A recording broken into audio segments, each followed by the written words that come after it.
Hello and welcome back, everyone, to Legacy of the Duelist on Rocket Rabbit Commentaries. And in this episode, we'll be taking on Panik.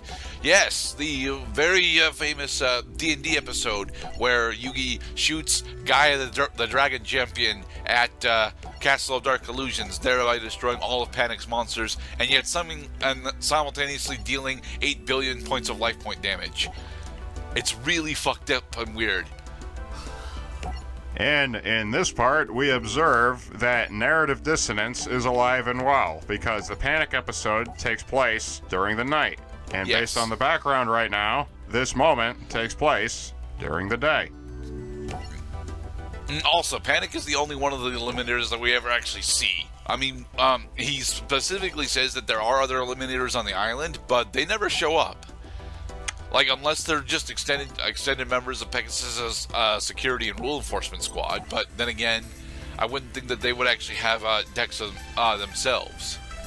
Well, how can you be an eliminator if you do not fairly take out your opponent according to the rules of Duelist Kingdom, which is you do not have to relinquish starships unless you lose a duel.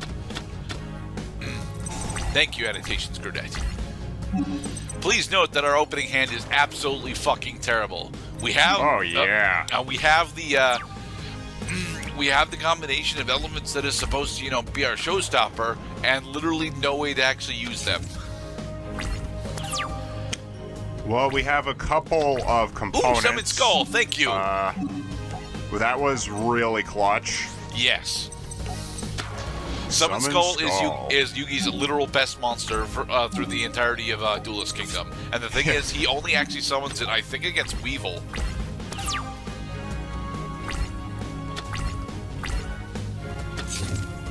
He set a monster face down. He improved the defense of this monster by 300 points with the Yellow Luster Shield. I like Yellow Luster Shield. There was a point in my earlier Yu-Gi-Oh video game days where I actually tried to build a reverse win via defensive battle damage with Yellow Luster Shield, Canyon, and Stone Statue of the Aztecs. For the record, it was almost successful against AI opponents, but it straight up will not work against real people.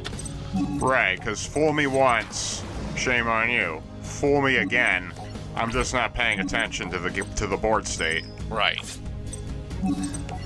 Dude, getting blowback damage on you because your attacking monster is not strong enough to take out a defense position monster can get pretty costly when these defense numbers get as high as, what's that one rock type monster whose defense goes up by 700 points for every rock monster in your graveyard? Lost Guardian, and it's every rock monster that is removed from play.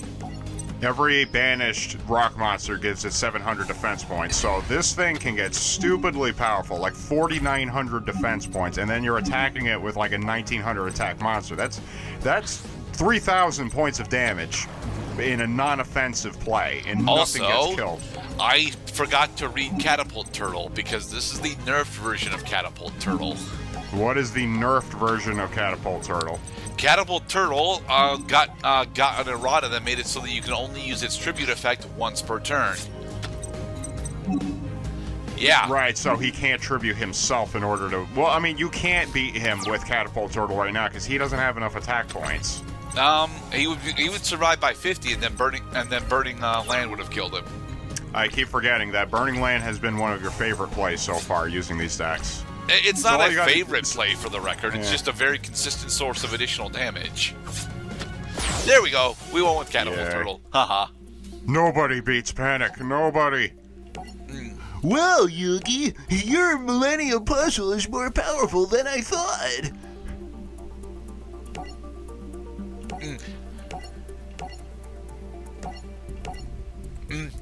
Yes. The game, Legacy of the Duelist doesn't actually do all that much shipping between Joey and Mai, but the show wants us to ship Joey and Mai.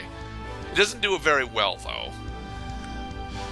Yeah, they don't seem to actually consummate a relationship out of the events of Duelist Kingdom. They do end up interacting even more during the Battle City arc. Yeah, specifically because Mai ends up, almost beating Merrick. So so Joey gets really concerned when she goes into critical condition. That is a duel we will not see in this game. Yeah. One of the things that Annotations Grade brings up a bit later is, despite the fact that we're actually doing a majority of the fights and even some of the filler content from Duelist Kingdom, we skip over about half the stuff in Battle City. Yeah. I don't remember the Battle City duels that well. As long as they don't omit the guy who tries using the Exodia WinCon. Indeed, they do not. Seeker is here, God. and in fact, during a later part, we're going to show off one of the best ways that Pasquerette has got for grinding duel points. Also, despite the fact that we skip over about half of Battle City, we apparently have time for Bandit Keith's entire narrative. Oh yeah, that he got his ass handed to him by a child.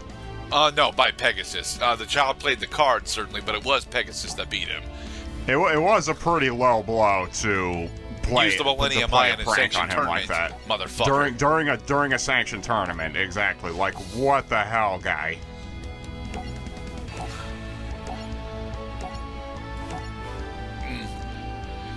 And this also brings up the furry bait that ends up screwing over Joey's psyche for the next season and a half. Oh yeah, that every time he's in an uncomfortable position, he imagines, oh, don't put me in the dog suit, don't put me in the dog suit. They're about to put me in the dog suit, aren't they? Yeah. I am nobody's dog. All right, here we go. Joey versus Bonz. A lot of you might not even remember that this duel takes place because although it is a two-parter, it's specifically here mostly as preamble for the first tag duel of the show. And I don't like this duel. I don't like this duel specifically because although Bonz has got a little bit of a steroid, it's actually we're once again going to have to fight against effectively Joey's deck in order to try and do this. Behold the powers of Trap Hole. At the very least, Joey does get access to some decent improved removal. But because Zombie World is out, we can no longer summon our Battle Steer, so we gotta rely on Axe Raider. What's the effect of Zombie World that's stopping Neither us from player doing can that? tribute summon monsters except zombie monsters. Jesus Christ. Uh-oh. It causes a replay. Quickly, switch to the Axe Raider. Yeah. Foolish child. Why did you end your turn? What else is there for me to do? I summoned Axe Raider, I attacked with both my monsters. Well, I thought the replay gave you another chance to attack with Kajikosi. No. I can't. It allows me to cancel my attack with Kojikosi, and then once my attack is canceled, then I can attack with an Axe Raider. It's one of those one of those lost mechanics of Yu-Gi-Oh that really nobody in the modern game really cares about. If you're not attacking an open board, then you're just not playing the game correctly. Usually, yeah. Oh look, we drew into fucking Garoozis, another monster we can't summon because we can't deal with Zombie World. And the Ice Black Dragon, a third monster that we can't summon because of Zombie World. Go, Time Wizard!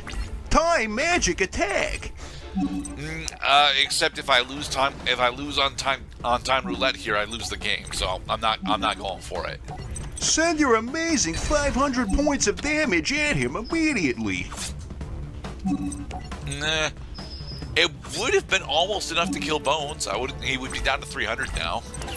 I mean, at this point, I would try, like, if he tries attacking you with a monster, which he is right now, because he's trying to squeeze some life points out of you, yeah, he loses now, because your Sakuretsu armor is going to destroy his only remaining monster. Thank you, Sakuretsu armor. That was one of my favorite trap cards to come out during the 2000 to 2010 era. Go, Time Wizard! Time Magic Attack! Yeah, I'm going to smack you with my adorable Time Wand. Yay, we have bested Bonz. And so, Joey had bested Bonz. Okay, and then they trap him behind the boulder. which of course they have to explain using dialogue because these cutscenes are not very well animated. They are animated, not. But like, then again, at all. that's because a majority of the people that are playing this game know the Duelist Kingdom arc relatively well. I mean, wait a minute. Oh yeah, that's right. At this point, Bakura is actually following us around. Yes. So we skip over the fight with Parrot and Dox, and now we have to go into the fight. The other iconic Seto versus Yugi match that shows up during Duelist Kingdom. And we're also setting up the fact that Pegasus bribes Kaiba into this fight.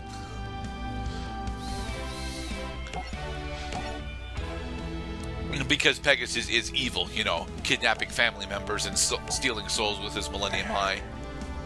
As it turns out, none of these characters are truly evil except for Yami Bakura. He's the only character. No. Darts. Okay. Darts under the power of the Leviathan is actually evil, for the record. And so is Yami Merrick. Yami Merrick is entirely evil, but right. But those characters do not appear during Duelist Kingdom. They don't.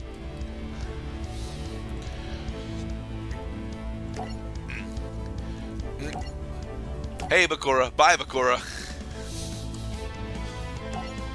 I've learned to play with my heart and not my head. Oh, crap.